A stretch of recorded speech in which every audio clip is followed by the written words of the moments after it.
Du bist das ganz genaue Gegenteil von klug. Hältst dich für hip und das ist dir schon genug. Du bist zufrieden, doch du bist nicht ganz dicht. Und das Schlimmste ist, du merkst es einfach nicht. Du verwechselst teure Kleidung mit Stil. Du verwechselst sowieso ziemlich viel. Egal worum es geht, du verstehst nur Hauptbahnhof. Diddelidilim, du doof. Du doof. Du bist nett gesagt ne peinliche Erscheinung. Von nix ne Ahnung, doch zu allem eine Meinung. Ich würd dich ungern mal betrunken erleben, denn du bist nüchtern ja schon völlig daneben.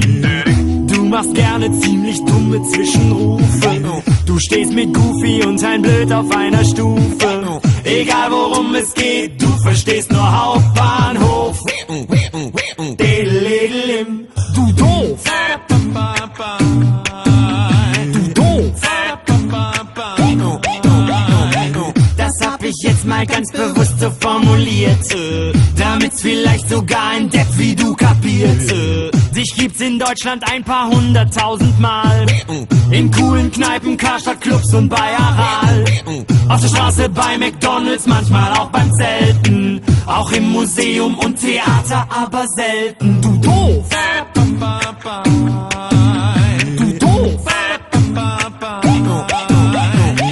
Du hast sie wirklich nicht mehr alle auf der Latte. Wo sonst das Hirn sitzt, ist bei dir nur Zuckerwatte. Du doof!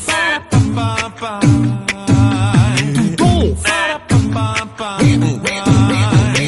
Der liebe Gott hat ganz bestimmt mit dir Erbarmen, denn es steht geschrieben, selig sind die geistig Armen. Doch manchmal frage ich mich, wer soll dafür haften? Kann der Himmel denn so viele Selige verkraften? Du doof!